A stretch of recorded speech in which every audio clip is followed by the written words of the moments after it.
ಗೃಹಲಕ್ಷ್ಮಿ 5ನೇ ಕಂತಿನ ಹಣ ಯಾವಾಗ ಜಮಾ ಆಗುತ್ತೆ ತಿಳಿಯೋದು ಹೇಗೆ? ಇಲ್ಲಿದೆ ಇದರ ಕಂಪ್ಲೀಟ್ ಮಾಹಿತಿ. ನೀವು ಚಾನಲ್ಗೆ ಹೊಸಬರಾಗಿದ್ದರೆ ಸಬ್ಸ್ಕ್ರೈಬ್ ಆಗಿ ಮತ್ತು ವಿಡಿಯೋ ಇಷ್ಟ ಆದರೆ ಲೈಕ್ ಮಾಡಿ. ಸರ್ಕಾರದಿಂದ ಒಟ್ಟು 10,000 ರೂಪಾಯಿ ಮಹಿಳೆಯರ ಖಾತೆಗೆ ಸೇರುವ ದಿನ ಇನ್ನೇನು ದೂರ ಉಳಿದಿಲ್ಲ. ಏಕೆಂದರೆ ಈಗಾಗಲೇ 4 ಕಂತಿನ ಹಣ ಜಮಾ ಆಗಿದ್ದು 8,000 ರೂಪಾಯಿಗಳನ್ನು ಮಹಿಳೆಯರ ಖಾತೆಗೆ ಜಮಾ ಮಾಡಲಾಗಿದೆ. ಗೃಹಲಕ್ಷ್ಮಿ ಯೋಜನೆಯನ್ನು ಸರ್ಕಾರ ಬಿಡುಗಡೆ ಮಾಡಿದ ಮೇಲೆ ಮಹಿಳೆಯರ ಸ್ವಾವಲಂಬಿ ಜೀವನಕ್ಕೆ ಸ್ವಲ್ಪವಾದರೂ ಅನುಕೂಲವಾಗಿದೆ ಎಂದು ಹೇಳಬಹುದು. ಮನೆಯಲ್ಲಿಯೇ ಇರುವ ಮಹಿಳೆಯರಿಗೆ ಸರ್ಕಾರ ನೀಡುತ್ತಿರುವ 2,000 ರೂಪಾಯಿ ತಿಂಗಳ ಖರ್ಚು ವೆಚ್ಚವನ್ನು ನಿಭಾಯಿಸಲು ನೆರವಾಗುತ್ತಿದೆ.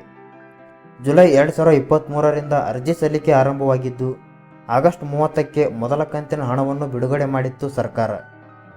ಇದೀಗ ಒಂದಾದ ಮೇಲೆ ಒಂದು ಕಂತಿನಂತೆ ಒಟ್ಟು 4 ಕಂತಿನ ಹಣ ಬಿಡುಗಡೆ ಮಾಡಲಾಗಿದ್ದು ಫಲಾನುಭವಿ ಮಹಿಳೆಯರಿಗೆ 8,000 ರೂಪಾಯಿಗಳನ್ನು ಜಮಾ ಮಾಡಲಾಗಿದೆ. ಇಷ್ಟಾಗಿ ಸಾಕಷ್ಟು ಮಹಿಳೆಯರ ಖಾತೆಗೆ ಹಣ ಜಮಾ ಆಗಿಲ್ಲ. ಇದಕ್ಕೆ ಕೆಲವು ತಾಂತ್ರಿಕ ದೋಷಗಳು ಕಾರಣವಾಗಿವೆ ಹಾಗೂ ಮಹಿಳೆಯರ ಬ್ಯಾಂಕ್ ಖಾತೆಯಲ್ಲಿ ಇರುವ ಸಮಸ್ಯೆ ಕೂಡ ಒಂದು ಪ್ರಮುಖ ಕಾರಣವಾಗಿದೆ.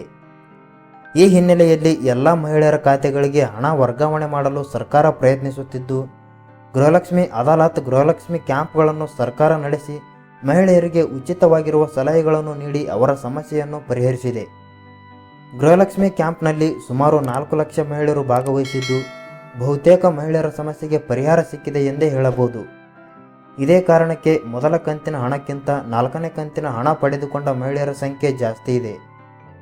5ನೇ ಕಂತಿನ ಹಣ ಬಿಡುಗಡೆ ಯಾವಾಗ? ಈ 5ನೇ ಕಂತಿನ ಹಣ ಬಿಡುಗಡೆ ಯಾವಾಗ ಎಂದು ಮಹಿಳೆಯರು ನಿರೀಕ್ಷೆ ಮಾಡುತ್ತಿದ್ದಾರೆ. ಇದೀಗ ಸರ್ಕಾರ ಹೊಸ ಅಪ್ಡೇಟ್ ನೀಡಿದ್ದು 5ನೇ ಕಂತಿನ ಹಣ ಯಾವ ಸಮಯದಲ್ಲಿ ಬರಬಹುದು ಎಂದು ಮಾಹಿತಿ ನೀಡಿದೆ. ಗೃಹಲಕ್ಷ್ಮಿ ಯೋಜನೆಯ ಪ್ರತಿ ಕಂತಿನ ಹಣವನ್ನು ಪ್ರತಿ ತಿಂಗಳು 15ರಿಂದ 20ನೇ ತಾರೀಕಿನ ಒಳಗೆ ಜಮಾ ಮಾಡುವುದಾಗಿ ಸರ್ಕಾರ ತಿಳಿಸಿತ್ತು. ಆದರೆ ಕಾರಣಾಂತರಗಳಿಂದ ಈ ಪರ್ಟಿಕ್ಯುಲರ್ ದಿನಾಂಕದಂದು ಹಣ ವರ್ಗಾವಣೆ ಮಾಡಲು ಸರ್ಕಾರಕ್ಕೆ ಸಾಧ್ಯವಾಗುತ್ತಿಲ್ಲ.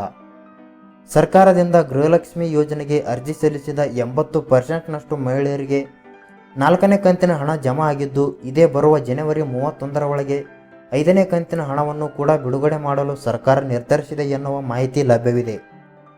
5ನೇ ಕಂತಿನ ಹಣ ಪಡೆದುಕೊಳ್ಳಲು ನೀವು ನಿಮ್ಮ ಬ್ಯಾಂಕ್ ಖಾತೆಗೆ KYC ಮಾಡಿಕೊಳ್ಳದೇ ಇದ್ದಲ್ಲಿ ತಕ್ಷಣ ಆ ಕೆಲಸ ಮಾಡಿ. ಅದೇ ರೀತಿ ನಿಮ್ಮ ಬ್ಯಾಂಕ್ ಖಾತೆ ಆಕ್ಟಿವ್ ಆಗಿದೆಯೋ ಇಲ್ಲವೋ ಎಂಬುದನ್ನು ಚೆಕ್ ಮಾಡಿಕೊಳ್ಳಿ. ಬ್ಯಾಂಕಿಗೆ ಹೋಗಿ ನಿಮ್ಮ ಖಾತೆಯಲ್ಲಿ ಯಾವುದೇ ಸಮಸ್ಯೆ ಇಲ್ಲದೆ ಇರುವುದನ್ನು ಖಚಿತಪಡಿಸಿಕೊಳ್ಳಿ.